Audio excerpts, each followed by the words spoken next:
Oke, akhirnya kembali lagi ke channel ini lagi. It's the first video of 2026 di channel Naka Pamriasta.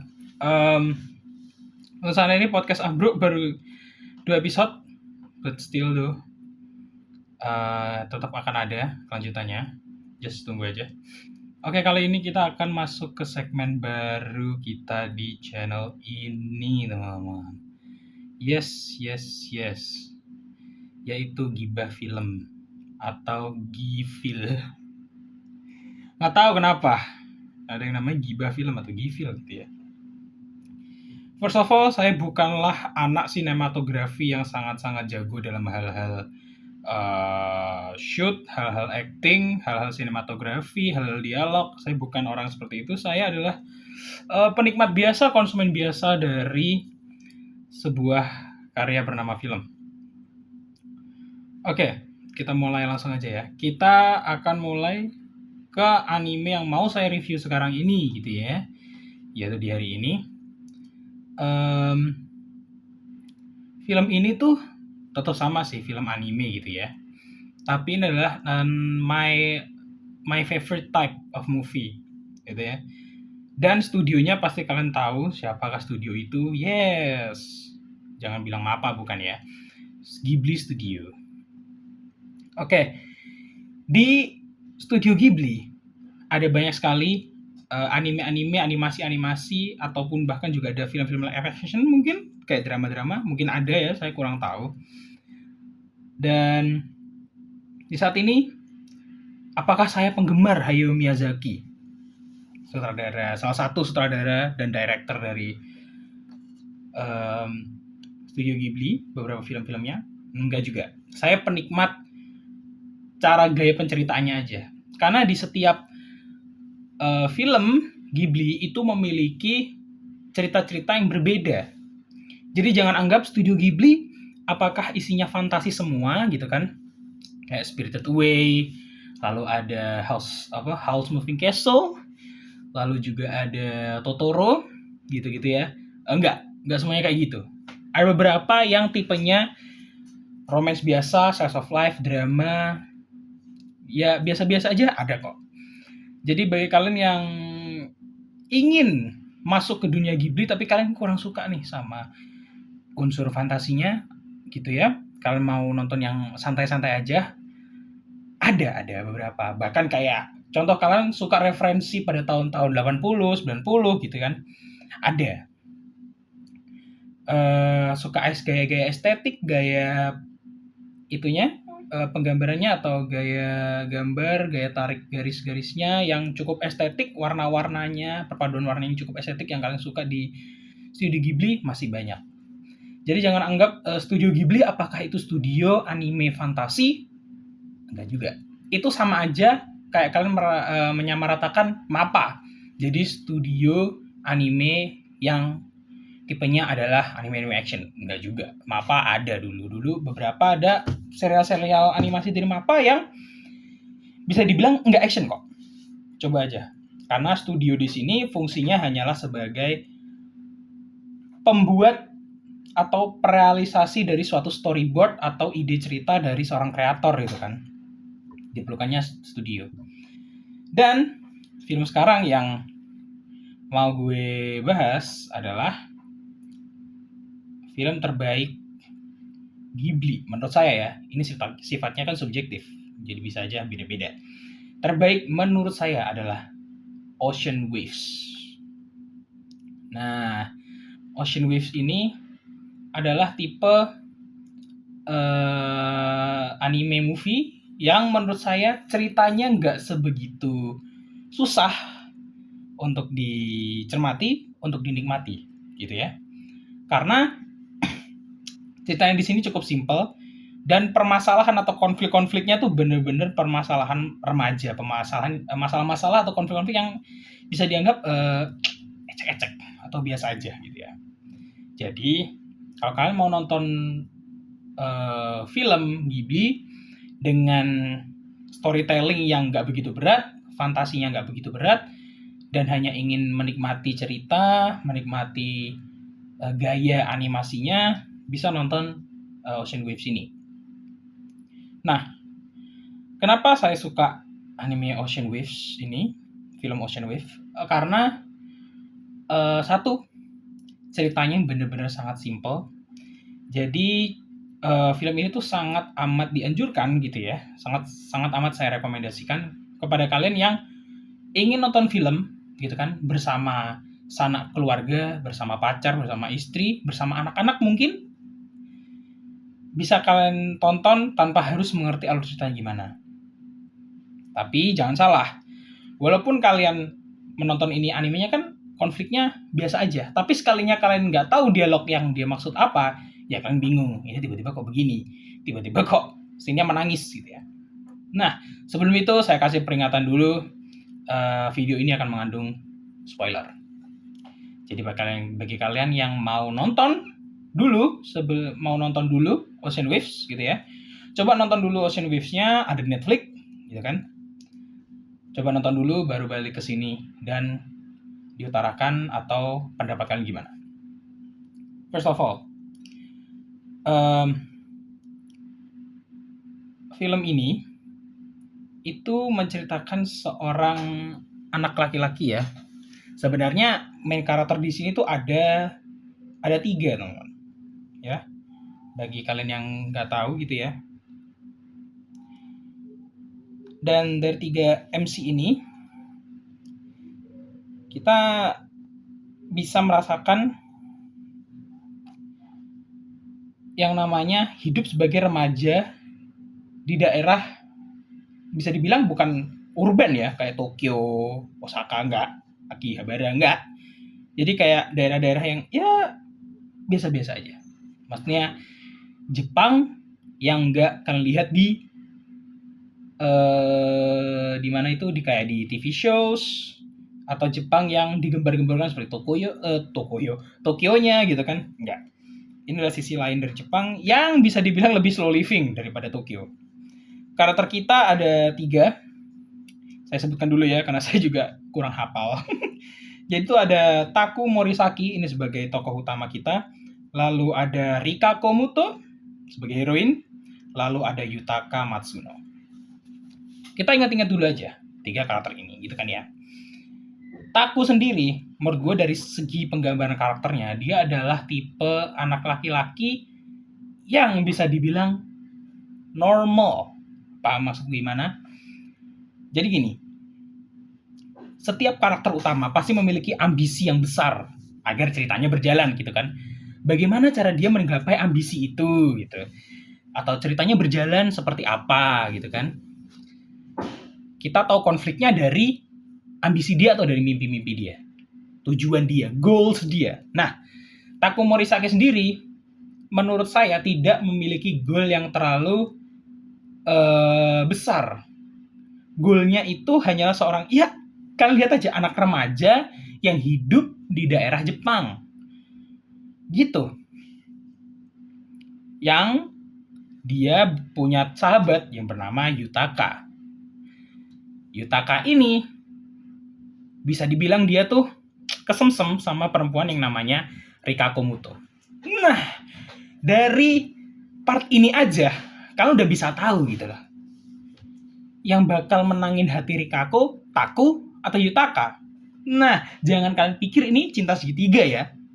No. Enggak. Rikako sama Yutaka. Yutaka kesemsem sama Rikako. Rikako nggak begitulah. Nah, harusnya kalau dengan anime tipe romance seperti ini, Rikako akan suka ke Taku. Enggak juga. Enggak.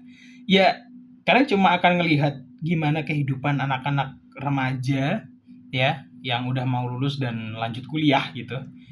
Udah mau lulus ya, artinya masih di sekolah gitu. Yang pasti dipikirkan adalah, oh, yes, pasti Taku bisa menang dapat Rikako. Ya bener, langsung aja ya, saya kasih tahu di sini. Endingnya, Taku dan Rikako pacaran. Udah, selesai.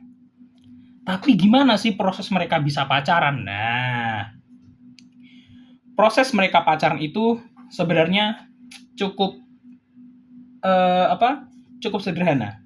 Bukan hanya karena Rikako tiba-tiba suka kepada Taku dan Taku tiba-tiba suka. Gak seperti itu. Ini lebih daripada hanya sekedar kisah cinta. Beda. Walaupun genrenya sendiri mengusung genre slice of life dan ada dramanya sih. Ya, si Taku ini kan seorang anak biasa ya. Yang apa aja kalau kalian merasa diri kalian sebagai seorang NPC gitu, atau kalian bukan seorang MC, ya kalian bisa nonton anime ini. Karena mau gimana pun, anime ini tuh tidak memberitahu kalian bahwa karakter utama kita adalah orang yang besar. Karakter utama kita adalah orang yang kuat. Karakter utama kita adalah orang yang memiliki ambisi yang besar. Enggak juga. Ya, dia hanya menjalani kehidupan sebagai law-abiding citizen. Ya, segampang itu. Karena tipenya si Taku ini yang tipenya adalah laki-laki biasa, normal, dan ya ikut arus atau follow the wave, gitu kan ya. Makanya judulnya adalah Ocean Wave. Sebenarnya saya kurang mengetahui ya kenapa judulnya Ocean Wave, walaupun ada beberapa itu beberapa part atau scene yang memang memperlihatkan lautan dan ombaknya. Itu aja. Sisi estetika. Gitu kan. Ceritanya ya si Yutaka ini memperkenalkan anak baru nih di SMA kita. Kasih Taku. Gitu kan. Namanya Rikako. Dia anak cewek gitu. Suka lo gitu kan si Takunya. Ya Yutakanya ya bisa dibilang begitu gitu kan. Nah, ya sempat PDKT si Yutakanya. Rikako ini berteman sama adiknya si Taku. Adik atau teman sekelas ya? Sepertinya adik deh. Saya masih ingat-ingat dikit. Kayaknya temen bukan adik deh, teman-teman.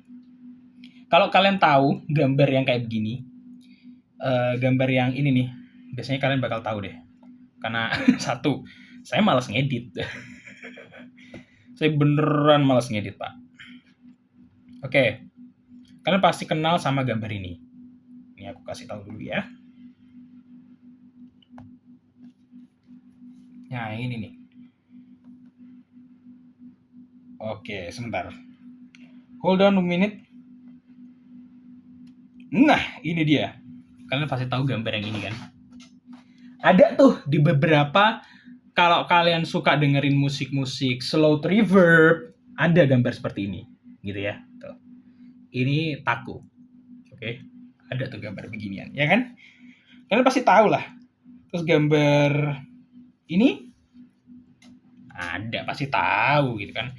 Karena Ocean Wave sendiri memang sisi estetiknya itu sangat kental, karena anime ini tuh adalah anime Ghibli yang masih bisa dibilang style animasinya belum semodern sekarang. Jadi kalau kalian ngelihatnya, kok grafiknya burik gitu kan? Ya karena ini anime tahun 93 gitu. Tapi bandingkan juga anime-anime, series-series yang muncul pada tahun 93, itu kualitasnya lebih bagus Ocean Waves. Jujur, dari gambar mobilnya gitu kan, lalu gambar latarnya, pergerakannya lebih fluid gitu. Karena apa? Karena emang dia film gitu. Setelah itu juga di anime ini kita tuh bisa agak nyambung dengan cerita mereka. Kita tahu struggle-nya. Konfliknya tuh apa sih? Konflik dari anime ini tuh apa sih? Gitu kan. Konflik anime ini adalah Rikako itu adalah anak broken home. Jadi ibunya berpisah dengan ayahnya.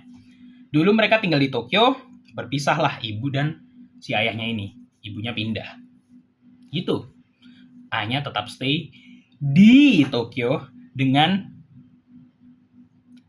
cewek baru gitu. Akhirnya setia alias enggak. Nah, Karena mereka berpisah, orang tuanya berpisah, dan Rikako ikut ke ibunya di daerah pedesaan gitu kan. Ya dia sekolah di sana kan otomatis. Dia punya ambisi, ya, dia punya tujuan ingin pergi ke Tokyo dan menemui ayahnya di Tokyo. Gitu aja. Karena dia merasa nggak enak sama ibunya, dikekang mulu, nggak seru gitu, ya kan? Pandangannya seperti itu tuh.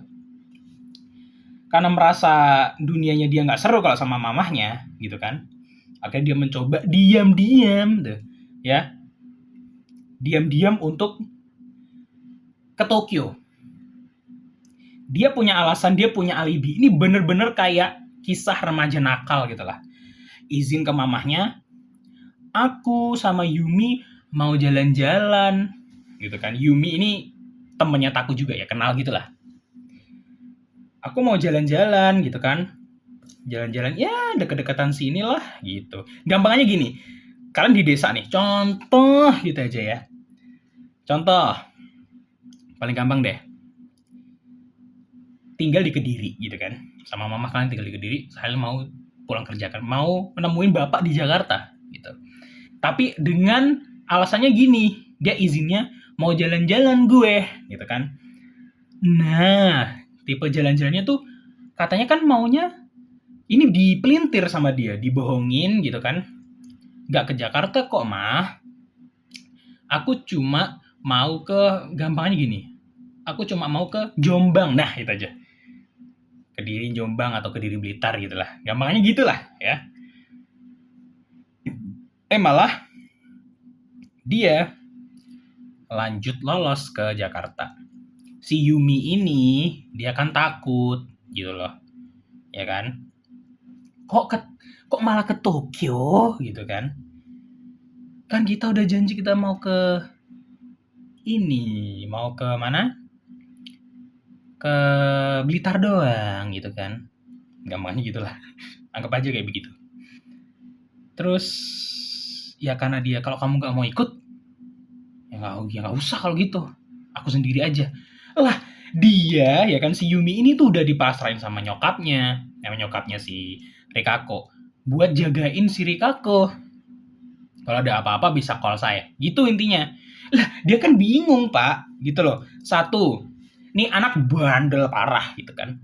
Tiba-tiba mau langsung nyelonong ke Tokyo gitu. Si Yumi bingung gitu. Kalau gue nggak ikut, ya gue yang mati sama ibunya gitu kan. Rikako juga kena hantam, gue juga kena hantam gitu kan. Lah terus bagaimana Pak gitu kan. Akhirnya dia minta tolong ke Taku lah. Taku ini cowok gitu loh, gue cewek gitu, maksudnya kita berdua cewek ke kota besar gak mati kita gitu kan gampangannya. Ya akhirnya di kolas si Taku, kesini anjing cepet gitu, ini orang mau musafir musafir ke Tokyo lah anjing gitu kan. Iya pokoknya udah dipasrahin sama nyokapnya gitu kan, nggak apa-apa jalan-jalan deket-deket gitu kan, tiba-tiba jauh gitu kan. Nah karena si Yumi ini bingung, nelpon Taku dateng gitu. Ya gantian gitu akhirnya. Ya udah gue aja deh yang berangkat. Lo kan cewek, lo kabarin aja ke nyokap gitu. Ya kan? Kalau udah aman lah intinya gitu. Kalau ada apa-apa gue gitu. Oke. Tipe cowok Taku ini tipe cowok yang berani gitu. Jadi dia sebagai seorang laki-laki ya mau ngambil resiko kayak begitu. Soalnya kan satu dia cewek, jadi dia adalah tipe cowok Ghibli, anjing gitu. Jadi nih, kalian nih para wibu-wibu nih gitu. Gak usah kalian nyari-nyari tipe-tipe cowok yang kayak Gojo Satoru, Sukuna gitu kan. Yang gimana-gimana, yang ganteng. Nggak usah. Jadilah orang baik, lembut, gentle gitu kan. Ganteng, urusan sekian, pinter gitu. Ini gitu aja. Ya akhirnya terjadilah itu karakter cowok Ghibli keluar lagi, jedar gitu kan. Di situ cowok yang oke, gue berani, gue lindungi dan nih cewek, dia mau kemana sih, nggak apa-apa dah, gue ikutin, oke gitu kan. Tipe cowok yang mau bertanggung jawab gitu ya. Terus ya mereka akhirnya berangkat ke Tokyo, ketemu sama bapaknya si Rikako. Bokapnya pak, udah ada ceweknya gitu. Ada ceweknya di situ, ada ceweknya di situ. Ya dia mencoba dong, pengen tinggal sama papa gitu kan, sama mama bla bla bla. Ya gampangannya gini, lo duda nih, terus ada anak cewek dateng di kondisi lo ada istri muda gitu kan. Nah, karena ada perdebatan juga mau dapetin si Rikako atau istri mudanya, yang dipilih ya istri mudanya dong. Kan secara tidak langsung kita kan berpisah, hak asuh lo masuk ke nyokap lo, ya ngapain gue bingungin lo gitu kan. Ya akhirnya ditolak lah gitu. Cuma masih dikasih ongkos buat pulang sama dibayarin hotel dia buat nginep sehari. Ya akhirnya dia balik ke hotel lagi, si Rikako nangis-nangis, si bapaknya kayak begini-begini. Ya akhirnya terjadilah scene yang mana tadi? Sebentar. Males ngedit guys. Anjir, yang mana sih? Kok malah gambarnya begini? Nah, kalau kalian yang tahu scene ini kan, scene ini ya di hotelnya tadi gitu. Gitu kan? Ya scene yang nangis tadi. Nah, terjadilah scene ini. Dia akhirnya curhat gitu. Kasih taku gitu kan. Gimana bapaknya gitu. Ya dipeluk-peluk gitu lah, peluk-peluk manja. Tapi jangan kalian anggap di hotel berdua tuh itu bisa aja tuh mereka tuh sholawat bareng, alias menaikkan suhu tubuh ya. Gitu deh. Enggak, kalian jangan mikir seperti itu. Ya akhirnya balik lagi ke hotel dan si takunya tidur di betak. Tahu kan dia tuh sebaik apa, bertanggung jawab apa gitu loh. Maksudnya ini nih bagi para wibu cabel ya, yang sukanya nonton overflow ya kan, ngocok sambil pakai headset. Nah pasti mikirnya bisa nih gitu kan, agak begini gitu. Kagak pak, beda. Aku tipenya nggak begitu gitu kan. Ya dia tidur di bathtub, akhirnya besoknya pulang dan ya udah, akhirnya dia berpapasan lagi nih sama si Yutaka, dihajar dia itu. Berani-beraninya lu main hotel berdua sama Rikako anjing gitu. Gue kagak ngapa-ngapain gitu sih takunya. Awas lu kayak begitu lagi lu. Gue gak berteman lagi sama lo gitu. Anjing. Ya akhirnya mereka kuliah dan si Yutaka punya mobil Honda Civic. Civic Nova. Anjing. Bagus. Warna putih, bagus. Estetik. Ya akhirnya mereka minta maaf bla bla bla, terus ini secara garis besar ya, ada beberapa part-part yang mungkin gue nggak tahu gitu, atau part-part yang gue miss. Karena apa? Ya biar kan penasaran gitu loh.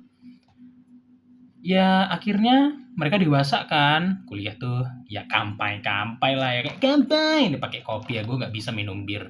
Gue nggak pernah seumur hidup gue mau minum bir, kopi aja udah gitu kan. Anjing. Ya akhirnya mereka dewasa, mulai tuh ya kan, kampai gitu. Terus habis itu mulai jalan, terus kayak Rikako mulai tuh, ini cowok bertanggung jawab gitu, mau deh sama dia. Si takunya ya dalam hati gak bilang confess atau gimana pun, aku suka sama kamu, Anatasuki. Kagak. Ya cuma aja ngomong ke bulan gitu, terus ada kastil, tahu gak sih? Kastil Jepang-Jepang gitu. Terus ya orang baik bisa lah. Udah gitu doang. Ya akhirnya ending credit scene-nya dikasih tahu kalau mereka pacaran. Gimana sih ending benerannya? Apakah mereka menikah? Ya kagak tahu, gak usah tanya gue. Tanya aja sama story sama si scriptwriter-nya, sama director, ya tanya aja gitu. Siapa tahu kan ada WA-nya gitu kan, tanya-tanya gitu. Kalau gak nih, paling gampang nih, tanya aja ChatGPT. Di endingnya Ocean Wave, si Rikako sama Taku menikah kagak ya? Gitu.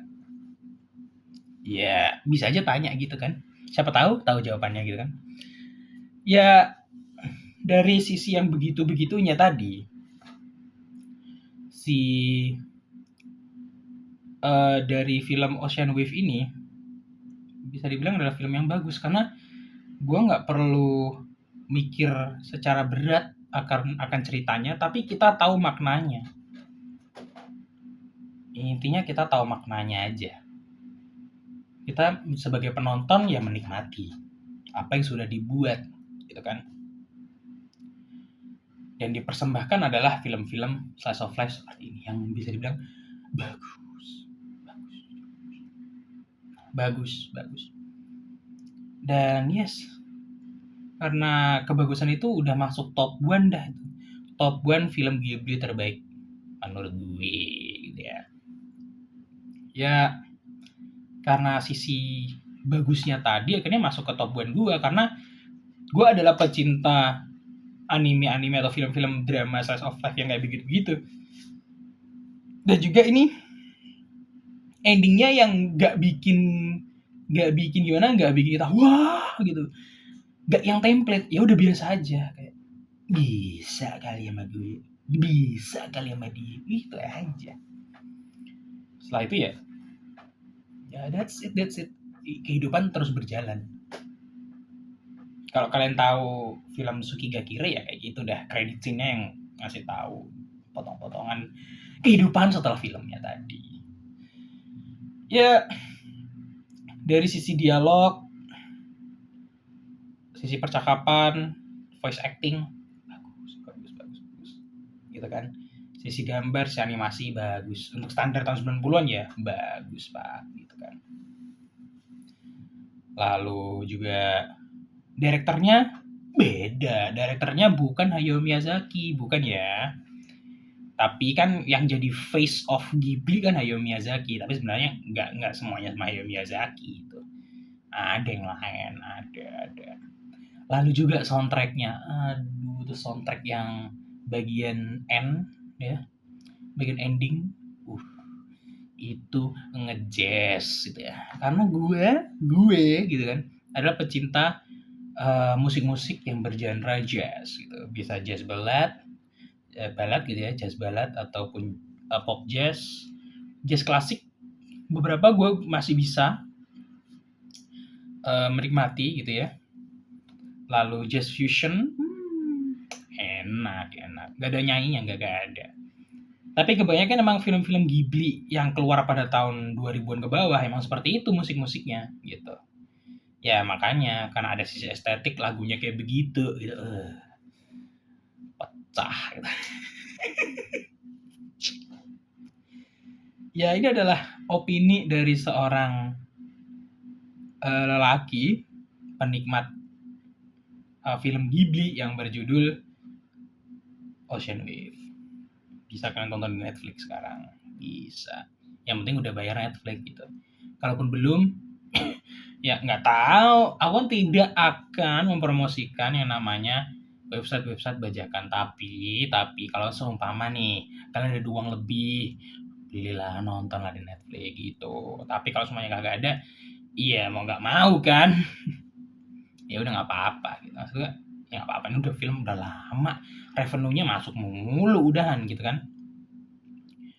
Dan segmen gibah film ini bakal ada terus karena mungkin akan gue review juga untuk beberapa film-film ke depan. Seperti gue juga suka Porco Rosso, gue suka banget. Terus juga mungkin ada beberapa film-film lain yang mungkin akan gue tonton gitu. Jangan kalian berharap bahwa gue akan nonton film-film anime doang. Enggak. Ada film-film lain Hollywood gitu. Nggak apa-apa. Pokoknya gibah film nih ya, kita ngegibahin film gitu. Kita ngomongin film dengan bahasa kita sendiri. Kayak bahasa Indonesia. Jawablah pertanyaan ini dengan bahasa kalian sendiri. Bahasa kita Indonesia gitu kan. Maksud dari pertanyaannya kan, jawablah ini dengan ya apa yang mau kamu ngomongin, contoh gitu. Ini dimaksud dengan ya nggak usah baku-baku banget, dengan bahasa sendiri aja gitu ya. Paham lah lo maksudnya gimana lah. Capek gue ngejelasinnya, masa gue jadi guru bahasa Indonesia yang klarifikasi aja jadi guru sejarah, geografi, sama matematika tuh. Ya, itu aja deh dari Ocean Wave review gue kali ini. Thank you udah nonton. See you the next video. Bye.